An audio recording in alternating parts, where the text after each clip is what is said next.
साल 1923। एक जवान लड़का, जेब में सिर्फ $40, आंखों में बड़े सपने और दिल में डर।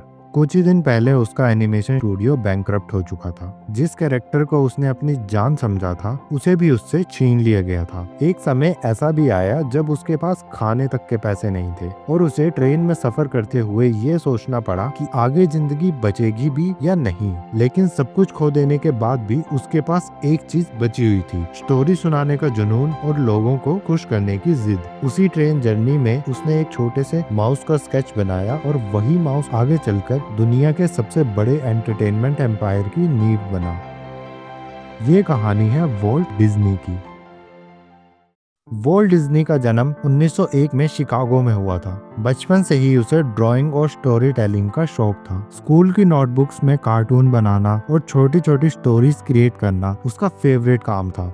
वॉल्ट को लगता था कि कहानियों के थ्रू लोगों को खुश किया जा सकता है। लेकिन जब वो यंग एडल्ट बना तो रियलिटी काफी हार्श थी। उसे एक न्यूज़पेपर जॉब से ये कहकर निकाल दिया गया कि उसमें क्रिएटिविटी की कमी है। आज ये बात सुन के काफी अजीब लगती है, लेकिन ये वही वॉल्ट डिज्नी था जिसे क्रिएटिविटी के लिए रिजेक्ट किया गया। 1920 में वॉल्ट ने अपना पहला एनिमेशन स्टूडियो शुरू किया, जिसका नाम लाफोग्राम स्टूडियो था। उस स्टूडियो में छोटी एनिमेटेड फिल्म्स बनती थी जो काफी लोगों को पसंद भी आती थी। लेकिन बिजनेस साइड पर वॉल्ट वीक था। पैसे खत्म हो गए, इन्वेस्टर्स पीछे हट गए और स्टूडियो कम्प्लीटली बैंकरप्ट हो गया। एक टाइम ऐसा भी आया जब वॉल्ट के पास खाना खरीदने के पैसे नहीं थे। आखिरकार सिर्फ $40 जेब में लेकर वो ट्रेन से हॉलीवुड चला गया, बिना किसी गारंटी के कि आगे क्या होगा।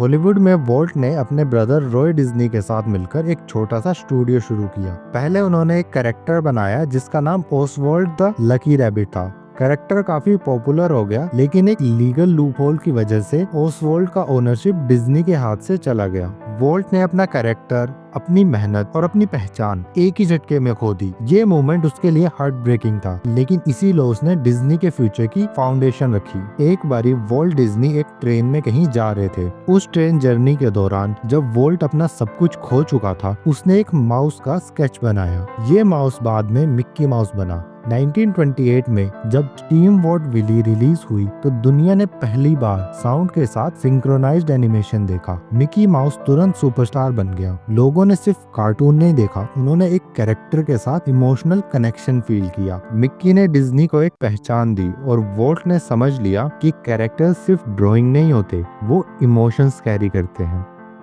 डिज्नी यही नहीं रुका। वॉल्ट हमेशा टेक्नोलॉजी और स्टोरी टेलिंग के साथ एक्सपेरिमेंट करता रहा। उसने पहले फुल कलर कार्टून बनाया और फिर एक ऐसा रिस्क लिया जो उस टाइम पर लोगों को पागलपन लगता था। 1937 में snow white and the seven dwarf release हुई, जो दुनिया की पहली फुल लेंथ एनिमेटेड फिल्म थी। लोग कह रहे थे कि कोई भी आदमी इतनी लंबी एनिमेटेड मूवी नहीं देखेगा, लेकिन स्नो वाइट ने सारे रिकॉर्ड्स तोड़ दिए। इस फिल्म ने डिज्नी को सिर्फ सक्सेसफुल नहीं बनाया, बल्कि एनिमेशन इंडस्ट्री का लीडर बना दिया। 1940s में वर्ल्ड वॉर 2 के दौरान डिज्नी एक और टफ फेज से गुजरा। यूरोपियन मार्केट्स बंद हो गए, फिल्म का रिवेन्यू गिर गया और स्टूडियो डेट में चला गया। इस दौरान डिज्नी ने गवर्नमेंट के लिए वॉर रिलेटेड एजुकेशनल और प्रोपेगेंडा फिल्म भी बनाई, सिर्फ इसीलिए ताकि कंपनी सर्वाइव कर सके। 1950 में वॉल्ट डिज्नी के दिमाग में एक और रेवोल्यूशनरी आइडिया आया। उसने सोचा कि क्यों न एक ऐसी जगह बनाई जाए जहां पेरेंट्स और चिल्ड्रन साथ में फन कर सके। इस आइडिया से डिज्नीलैंड का जन्म हुआ। बैंक्स ने लोन देने से मना कर दिया और लोग हंस रहे थे कि कार्टून बनाने वाला थीम पार्क कैसे चलाएगा। फिर भी 1955 में डिज्नीलैंड कैलिफोर्निया में ओपन हुआ। ओपनिंग डे पर काफी प्रॉब्लम्स हुई, लेकिन धीरे धीरे डिज्नीलैंड दुनिया का सबसे आइकॉनिक थीम पार्क बन गया। यहीं से डिज्नी एक एंटरटेनमेंट कंपनी से एक्सपीरियंस बेस्ड ब्रांड बन गया। 1966 में वॉल्ट डिज्नी की तबीयत खराब होना शुरू हुई और उनकी फिर डेथ हो गई। बहुत से लोगों को लगा कि डिज्नी का मैजिक अब खत्म हो जाएगा, लेकिन वॉल्ट डिज्नी सिर्फ एक आदमी नहीं था, वो एक विजन था। उसके ब्रदर रॉय डिज्नी ने कंपनी संभाली और वॉल्ट का लास्ट ड्रीम पूरा किया। वॉल्ट डिज्नी वर्ल्ड फ्लोरिडा की फॉर्म में। इस मूवमेंट ने प्रूव किया कि डिज्नी का फ्यूचर सिर्फ एक फाउंडर पर डिपेंड नहीं करता, 2000 के बाद डिज्नी ने एक और स्मार्ट मूव खेला। उसने समझा कि फ्यूचर उन ब्रांड्स का होगा जिनके पास पावरफुल स्टोरीज और कैरेक्टर्स होंगे। डिज्नी ने पिक्सार खरीदा, जहां से टॉय स्टोरी जैसी इमोशनल क्लासिक्स आए। उसने मार्वल एक्वायर किया, जिससे सुपर हीरोज पॉप कल्चर का हिस्सा बन गया। ल्यूकस फिल्म के साथ स्टार वॉर्स डिज्नी का हिस्सा बना और फिर 20th सेंचुरी फॉक्स के एक्विजिशन ने डिज्नी को कंटेंट का किंग बना दिया। डिज्नी ने सिर्फ मूवीज नहीं खरीदी, उसने आईपीज और फैन बेस खरीदी। आज डिज्नी सिर्फ एक फिल्म तक लिमिटेड नहीं है। डिज्नी के पास OTT platforms, theme parks, merchandise, music, games और ग्लोबल फ्रेंचाइजीज का एक पूरा इकोसिस्टम है।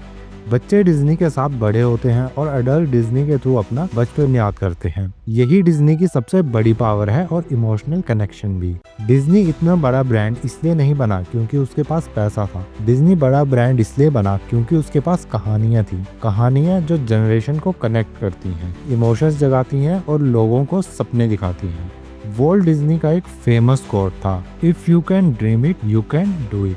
डिज्नी ने सिर्फ खुद ड्रीम नहीं किया, बल्कि पूरी दुनिया को ड्रीम करना सिखा दिया।